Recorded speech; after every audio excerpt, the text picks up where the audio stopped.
প্রতিহিংসাকে আমরা প্রশ্রয় দেই না, কোন নগ্নতাকে আমরা প্রশ্রয় দেই না, মতের কারণে কারো উপর নির্যাতনকে প্রশ্রয় দেয় না। গ্রামে গঞ্জে সালিশের নামে ঘুষ, দুর্নীতি, অত্যাচার, দখলদারিত্বকে আমার দল করলে, আমাদের দল করলে আমরা সেটা মানব না। আরেকটি কথা বলি, থানার দালালি যারা করবেন এইগুলা বন্ধ করেন, এইগুলো বন্ধ করেন, ধরে খাবেন। আমি বলে দিলাম, দল এগুলো মেনে নেবে না, আমরা মেনে নেব না ইনশাল্লাহ। সাময়িকভাবে আপনি লাভবান হইতে পারেন, আলটিমেটলি আপনি কিন্তু লাভবান হবেন না। বাংলাদেশ একটা সংকটকাল অতিক্রম করছে। 5 তারিখে অগস্টের শেখ হাসিনা তার বোনকে নিয়ে জীবন বাঁচিয়ে দেশ ছেড়ে চলে গেছে, কিন্তু বাংলাদেশের এখনো নির্বাচিত সরকার আসে নাই, বাংলাদেশে এখন স্থিতিশীলতা আসে নাই, বাংলাদেশে এখনো অর্থনৈতিক মুক্তি হয় নাই, বাংলাদেশের মানুষ এখনো নিরাপত্তা পাচ্ছে না। সেই জন্য আমরা ঘরে বসে থাকলে হবে না। প্রিয় নেতৃবৃন্দ, আল্লাহ প্রকৃতির একটা পানিশমেন্ট বা প্রতিশোধ বলে কথা আছে। আপনি যা করবেন আপনি তাই ফেরত পাবেন, ইহজন্মেও পাবেন, পরকালেও পাবেন। দেখেন, আমার নেত্রী বেগম খালেদা জিয়া, মানে কি অন্যায় নয় তার উপরে করা হয় নাই, এক কাপড়ে তাকে ঘর থেকে বের করে দেওয়া হলো। আমার নেতা তারেক রহমান, তার পাঁজর ভেঙে তাকে হত্যা করার চেষ্টা করা হলো। বাংলাদেশের শত শত নেতাকর্মীকে গুম করে নেওয়া গেছে। তার সন্তানদের দিকে তাকানো যায় না, তার পরিবারের সদস্যদের দিকে তাকানো যায় না। সন্তানকে খুঁজতে খুঁজতে পিতা মৃত্যুবরণ করেছে, মা চলে গিয়েছে। বাংলাদেশে ভয়াবহ দুর্দিন ছিল, গুম খুমের রাজত্ব ছিল।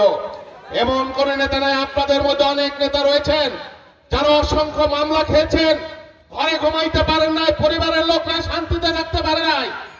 আমরা প্রত্যেকেই রক্ত ঝরাইছি, জেল খাচ্ছি, শতাধিক মামলা খেয়েছি, কিন্তু শেখ হাসিনার সাথে কোনো আপোষ করি নাই, অন্যায়ের সাথে কোনো আপোষ করি নাই।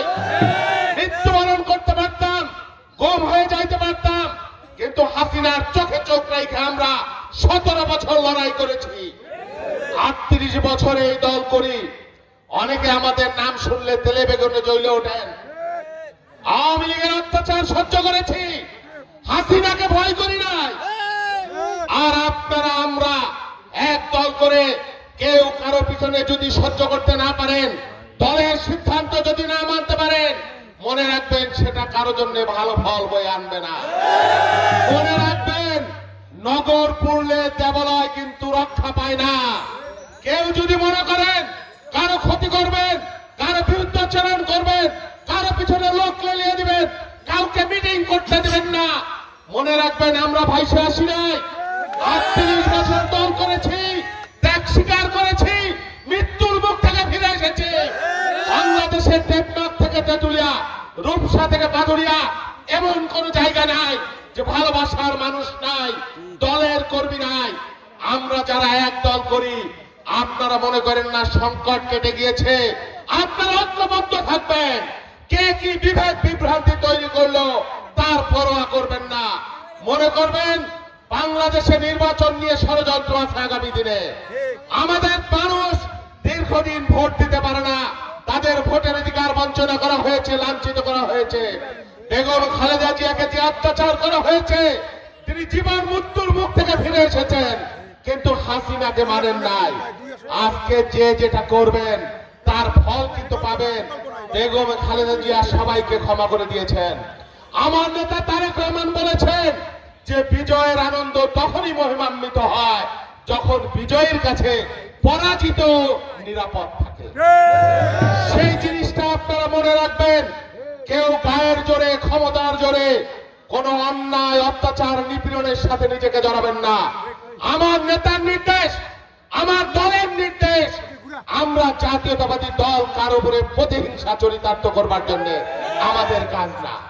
আমাদের কাজ মানুষের পাশে থাকা, তাদের নিরাপত্তা দেওয়া, তাদের সুখ দুঃখের অংশীদার আমরা হতে চাই যতদিন বেঁচে আছি। রাজনীতি করি বা না করি, নেতা হই বা না হই, আমি কৃষকের সন্তান, গৃহস্থ ঘরের সন্তান, কিন্তু সারা দুনিয়া ঘুরেছি। 38 বছর রাজনীতি নিয়ে গবেষণা করি, আমি জানি বাড়াবাড়ির ফল কি হয়, অন্যের পরিণতি কি হয়, আজ অথবা কাল অথবা দস্যু, আমি যদি করি তার ফল আমাকে ভোগ করতে হবে, আপনি যেটা করবেন তার ফল আপনাকে ভোগ করতে হবে। সেই জন্য মনে করেন না ক্ষমতা হাতে পেয়ে গিয়েছেন, ক্ষমতা অনেক দূরের কথা।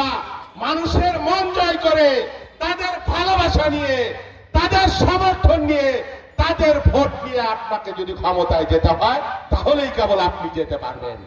আর মানুষ যদি আপনার থেকে মুখ ফিরিয়ে নেয়, আপনার কাজের কারণে, আপনার কর্মকাণ্ডের কারণে, আপনার ক্ষোভের কারণে, আপনার প্রতিহিংসার কারণে, আপনার অহংকারের কারণে, আপনার দম্ভের কারণে, তাহলে তার ফলও কিন্তু আপনাকে ভোগ করতে হবে। প্রিয় নেতৃবৃন্দ, আমি বক্তব্য দীর্ঘায়িত করব না, শুধু বলে যাই যে আমাদের দল কোনো অন্যায়কে প্রশ্রয় দেয় না, আমাদের দল কোনো বিভেদকে প্রশ্রয় দেয় না। তারেক রহমান বলেছেন ঐক্যবদ্ধভাবে কাজ করবেন।